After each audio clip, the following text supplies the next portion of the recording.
এখন আমরা এই ভিডিওতে শিখবো যে আমি যদি একজন খুব রাগী ক্লায়েন্ট পেয়ে থাকি, আমি কিভাবে তাকে মোটিভেট করব যে তাকে আসলে চেঞ্জ হতে হবে। সো প্রথমে আমরা যেটা বলতে চাই যে আমরা একদম ওপেন তার কথা শুনবো প্রথমে। মানে এই ভিডিওটা করার এই উদ্দেশ্য এটা যে আপনি নিজের হোক বা আরেকজনের যদি আপনি রাগ সামলাতে চান, ধরেন আপনার ছেলে বা আপনার কাজিন বা আপনার ব্রাদার অর এনিওয়ান, আপনি প্রথমে তাকে একেবারেই কথা বলতে দেন। আপনি জাস্ট ওপেন এন্ডেড তাকে ছেড়ে দেন যে সে জাস্ট কথা বলুক, নিজের কথা বলুক, কোনো অসুবিধা, আপনি থামিয়েন না। জাস্ট অনেকক্ষণ কথা বলার পর সে যখন একটু শান্ত মাথায় ঠান্ডা হবে, তখন তাকে আপনি নিয়ে বসেন এবং তারপর আপনি কি করবেন, তারপর আপনি তাকে, এটাকে বলা হেডোনিক ক্যালকুলাস, আপনি তাকে কতগুলো 4টা মানে চার্ট করতে বলবেন।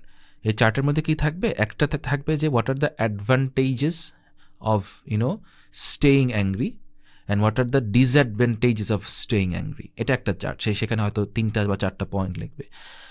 আর থার্ড চার্টটা করবে যে what are the advantages of not staying angry and what are the disadvantages of not staying angry. এই 4টা জিনিস আপনারা নিজেরাও যারা শুনছেন বসে বসে করে ফেলতে পারেন।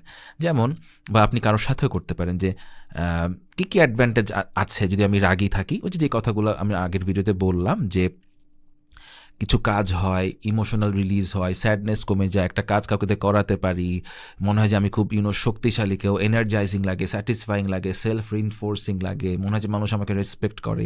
অনেকগুলো কারণে হ্যাঁ ঠিক আছে, রাগের কিছু অ্যাডভান্টেজ আছে। ডিসঅ্যাডভান্টেজেস কি? লং টার্মে আপনার বন্ধু কমে যাবে, আপনার স্ত্রী আপনাকে অপছন্দ করবে, আপনার বাচ্চারা আপনার থেকে দূরে সরে যাবে, বন্ধুরা কথা বলবে না।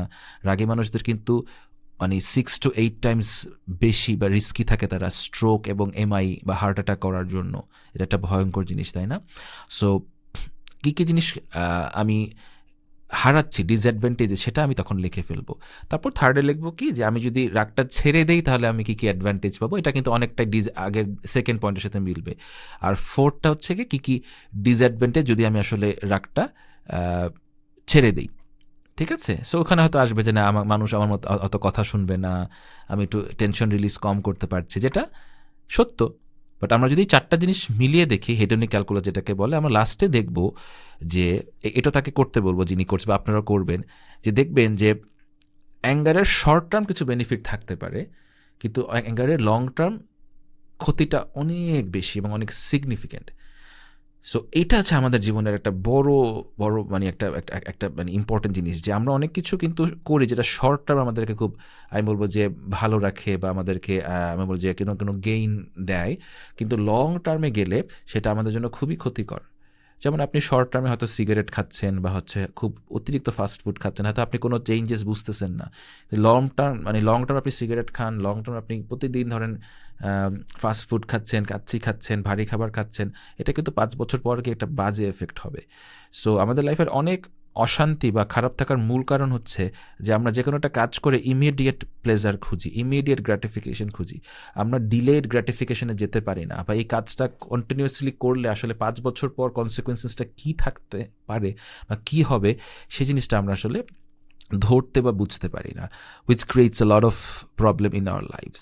সো এই হিডোনিক ক্যালকুলাসটা করার মাধ্যমে আপনারা নিজেরাও বুঝতে পারবেন যে রাগের লম্বা সময় বা লং টার্ম ক্ষতিটা আসলে অনেক বেশি। সো এটা আমার জন্য আসলে ছেড়ে দেওয়াটাই ভালো। এবং এই জায়গাটা যখন আপনার ক্লায়েন্ট আপনার সাথে বসে অ্যাগ্রি করবে, after listening to him or her for a long period of time, যেখানে আমরা কোনো ক্লোজ এন্ডেড কোয়েশ্চেন করবো না, তাকে সময় দিব, তারপর এই জায়গাটা তাকে আনলে দেন আমরা রাগ নিয়ে কথা বলা শুরু করতে পারবো।